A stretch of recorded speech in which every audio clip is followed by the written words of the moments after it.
What's up, guys? Welcome to the line change. And in this video, we're going to be breaking down and recapping game one of the Calder Cup Finals between the Abbotsford Canucks and the Charlotte Checkers. But before I do that, I want to give a big shout out and thank you to my sponsor, Gassy Jack Art, the guy who made that artwork you see there in the back there. So I want to give a big thank you to Gassy Jack Art. And Gassy Jack Art produces hockey prints on archival paper and canvas that have been rated to last over 100 years. Their product range features a variety of players from different teams, including the Edmonton Oilers, Montreal Canadiens, Toronto Maple Leafs, Calgary Flames, Colorado Avalanche, and your Vancouver Canucks, and more. And they also have non-hockey related prints as well. They have some wrestling prints, some film prints as well. So go ahead, check them out, GassyJackArt.com. Currently, they have their end of season sale still going on, where you can buy 2 prints and get an additional 2 for free. So basically, what you have to do is you need to add 4 prints to your cart. And then when you get to the checkout, 2 of them will be for free. It is one heck of a deal. It's a steal of a deal, as these prints are range between $20 and $25. And that Quinn Hughes one you see in the picture there, that one was $25, and the rest are $20. So go ahead and check them out. Take advantage of this deal while you can, as I'm not sure how much longer it will be going on for. It is a steal of a deal. I myself have taken advantage of this deal, and just this artwork is incredibly detailed. Jack is absolutely incredible with the artwork that he does. So go ahead and check him out. Get yours today. And trust me, you're not going to regret your decision.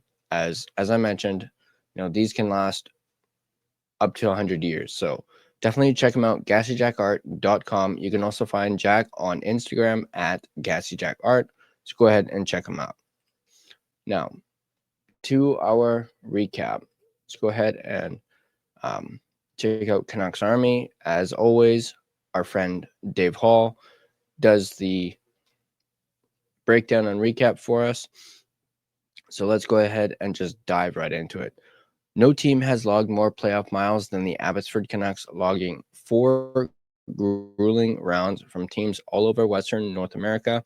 They've now landed in Charlotte's Bojangles' Coliseum, facing a Charlotte Checkers team that's been a buzzsaw, tearing through the Eastern Conference with an 8-game win streak and 2 straight series sweeps. For the Canucks, it's about cementing their incredible 2024-25 story after a stunning second-half run that now includes 13 postseason victories.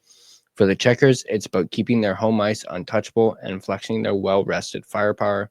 The muggy Charlotte air and a sold-out crowd set the stage for a chaotic double overtime thriller, capped by a clutch snipe from a hero making a name for himself as Mr. Clutch.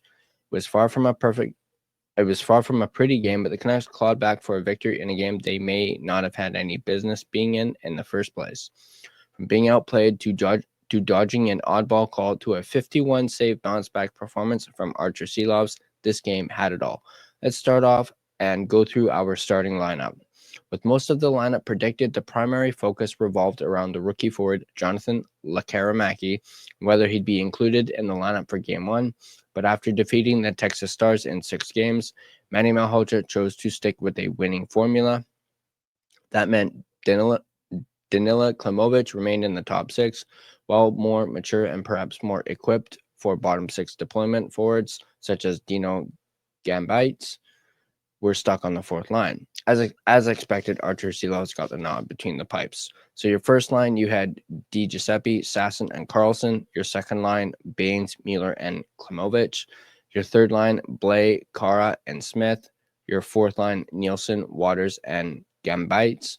Your first D pairing was Brisebois and Mancini, and then Wolanin and Wu, and then Hirose and Kuzatsev, and of course, as we mentioned, Archer Silovs in net. Let's take a look at the first period. The game opened with both teams feeling each other out, trading sloppy passes in a neutral zone stalemate. Charlotte, rusty from a 2-week layoff, looked off, but the Canucks weren't much sharper. But once the lines began to roll, tensions seemed to ease and the game opened up and provided good entertainment for the Bojangles faithful. Sammy Blais broke the ice with the game's first shot, following a good cycle down low in the offensive zone.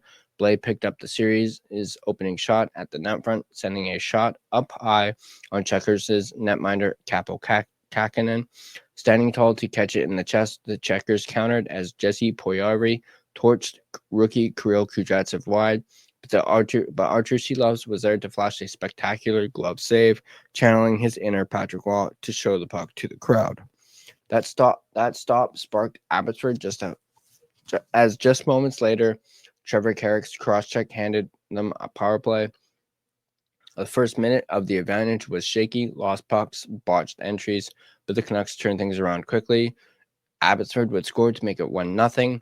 Max Sasson from Sammy Blais and Kirill Kudryavtsev.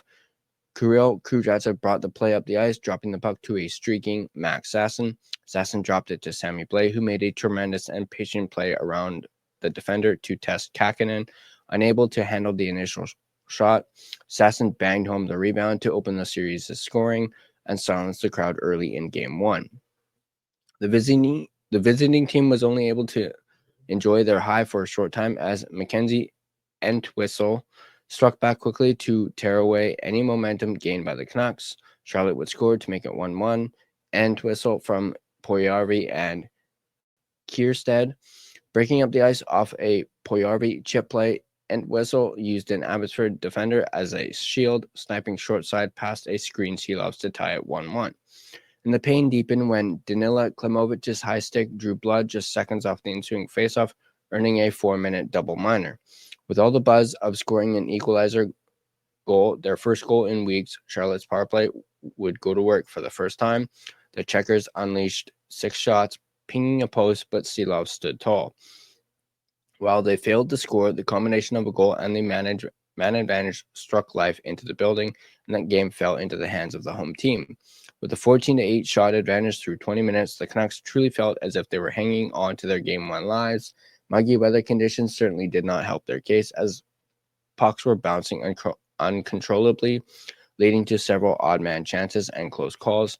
One issue when facing unfamiliar enemies is the uncertainty of citations, including the opposing team's unknown arena conditions. But the Canucks held on, nearly coming out of the period unscathed. That was until the final seconds when the entire line elected for an untimely line change, setting up for an unnecessary charge the other way.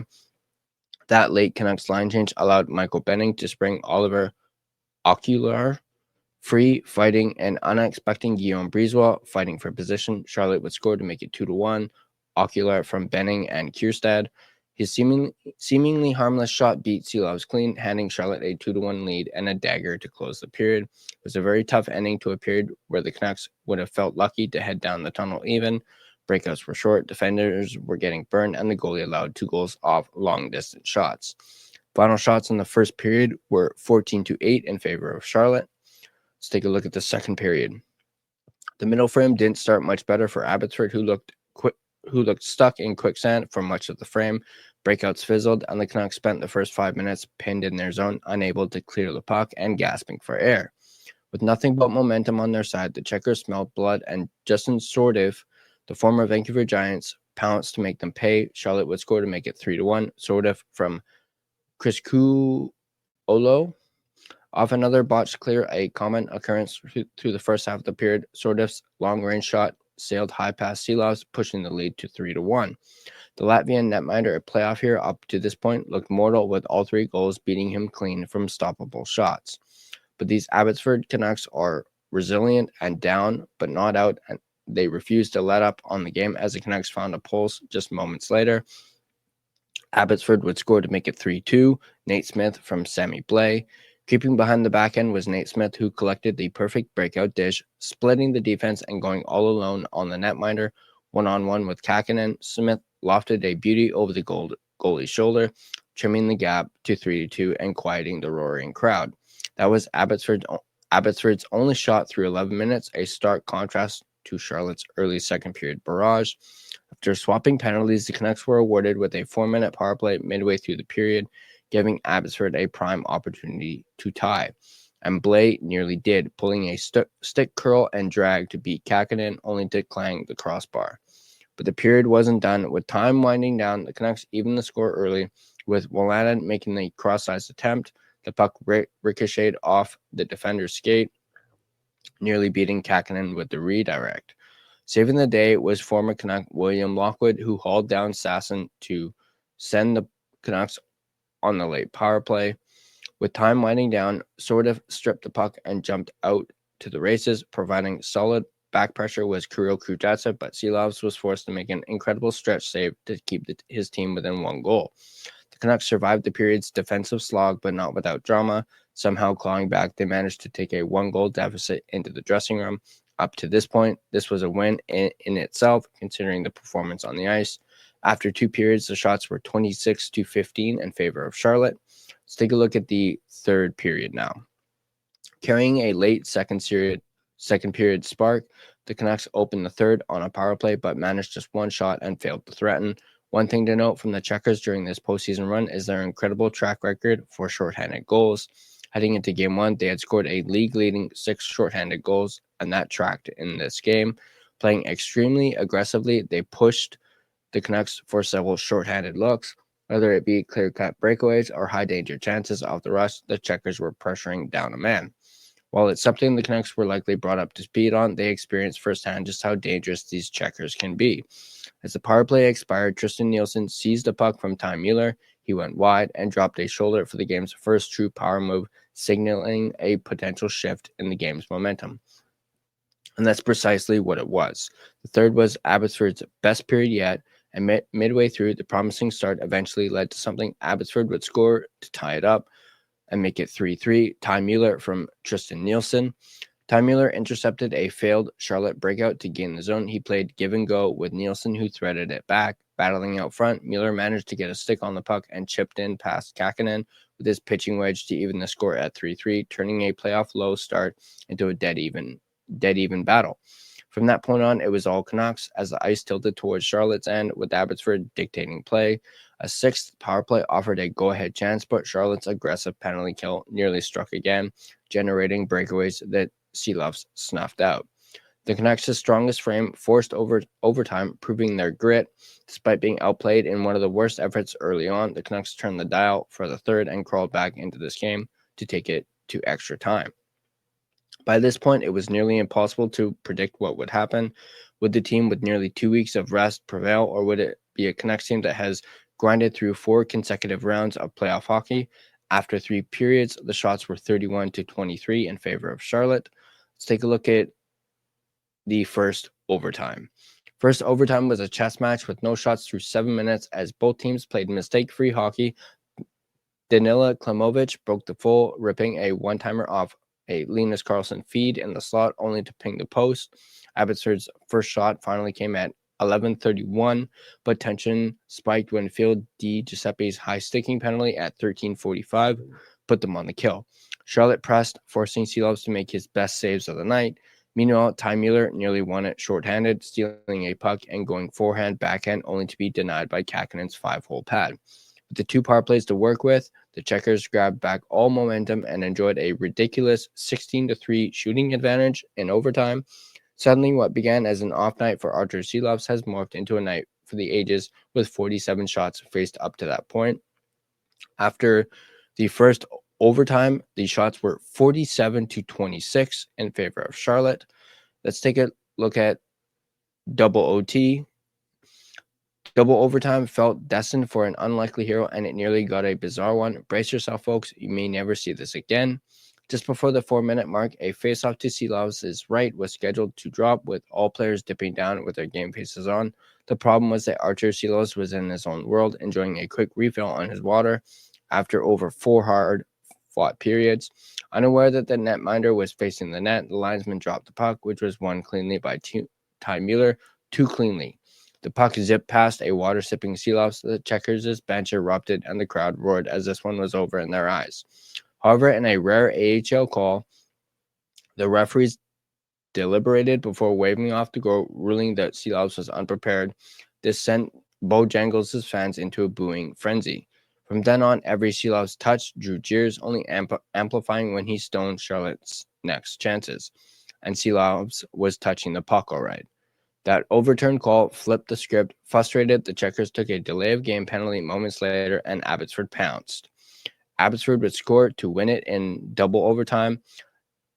Danila Klimovich from Max Sasson, after a commendable dig in the corner, Klimovich circled below the goal line and fired a sharp angle shot that caught Kakinen off guard, sealing a 4-3 victory for the second double overtime game-winning goal in the last 4 games.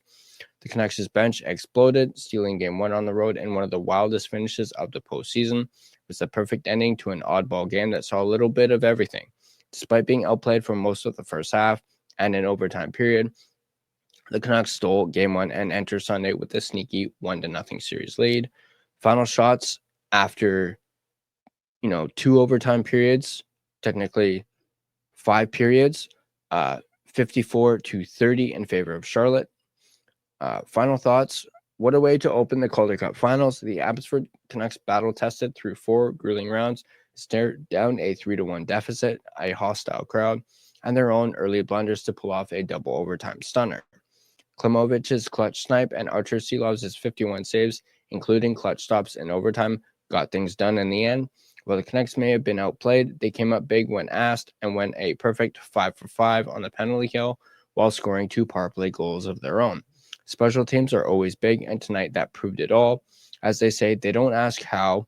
Charlotte's 8-game streak and home ice record made them formidable, but the Canucks' resilience shone brighter.